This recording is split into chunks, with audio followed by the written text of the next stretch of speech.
За бид бүлэгдээр асуудлыг ярилцаад яг энэ төрийн албаны тухай хуулинд өөрчлөлт оруулахаар оруулж ирсэн залтуудыг буруу юм а гэдэг маш их удаан ярьж иж болсон.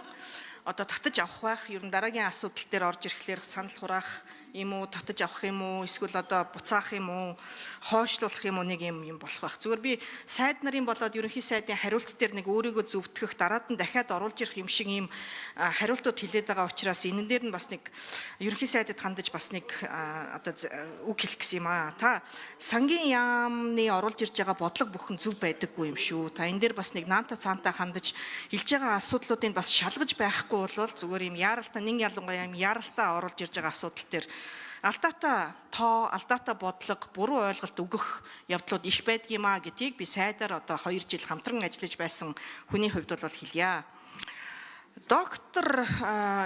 Докторуудыг ер нь жоохон үгүйсгээл байх юм. Би тэгээд танд энэ тоог нь бас хэлж өгд юм уу гэж бодоод байна л да. Ер нь одоо боловсролыг дэмжих жил гэж одоо зарласан засгийн газар. Ер нь доктор эрдмийн зэрэг яагаад чухал юм бэ? 226,895 төрийн албан хаагч байхад 1215 докторийн зэрэг хамгаалсан хүмүүс байгаад байна. Төрийн үйлчилгээний албанд 152,641 хүн ажиллаж байгаа бол тэрний 778 л докторийн зэрэг хамгаалсан байна. Төрийн тусгай албанд 49,000 хүн 49,081 хүн ажиллаж байхад 243 л доктор эрдмийн зэрэг хамгаалсан байна. Төрийн захиргааны албанд 21,350 хүн ажиллаж байхад 142 доктор л байна. Төрийн улс төрийн албанд 3,823 хүн ажиллаж байхад 52 л доктор байна. Гэвь үнэхээр одоо энэ докторууд уг нь эрдмийн зэрэг хамгаалаад өөрийгөө хөгжүүлээд бас нэг арай л нэг өөр байгаа юм. Тэгээд эннийхээ нэг илүү авцсан юм шиг 40% нэмэгдэл авдаг гэж та хэлнэлээ. Үгүй шүү дээ 10% л одоо нэмэгдэл авдгийг. Тэгээ уг нь бол эрдмийн зэрэг хамгаалдаг байх тал дээр нь хөшөөрөг болгох, өөрийгөө хөгжүүлэхэд нь олон улсын судалгаа хийхэд нь судалгаа хийх аргачлалд нь шинжлэх ухаанч байх тал дээр нь одоо анхааруулж байгаа байхгүй юу? Сангийн яамд биш дээ. Нэг л доктор байдгийн гэсэн. Тэгээ тэр нь хөрхий захиргааны ямар одоо албан дээр ажилддаг юм бэ? Тэгээ чаавас тэр л нэг илүү аваад байгаа юм байх уу? Тэр доктор хамгаалсан хүнийг албан тушаалын л буруу сонгоцсон юм шүү. Тэгэл одоо чулуу шийдвэл нэг докторын толгой унахын гинэ.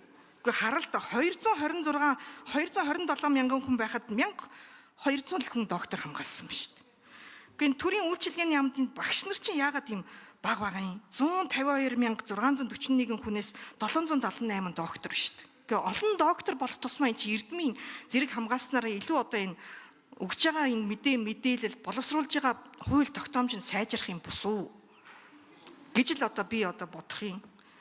Тэг үнэхээр одоо тэр докторыг худалдаж аваад байгаа юм бол тэр докторийн зэргийг худалдаж авахгүй байх тал дээр анхаарах хэрэгтэй болохоос биш. Хөөх юм уу докторудаа одоо ингээл нэг буруу гим хийцэн юм шиг. Ингээд одоо бас доош нь хийгээд ах нь бол буруу юм аа. Боловсролыг дэмжих жил гэж зарласныг чинь одоо бас сануулмаар байна. Төрийн албан хаагчдад олгодог энэ зэрэг нэмэгдэл 260% нэмэгдэл авч байгаа хүмүүс байна л гэх юмгүй гаргаад ир. Ямар албан тушаалд ямар хүмүүс хичнээн хүн тийм нэмэгдэл аваад байгаа юм бэ?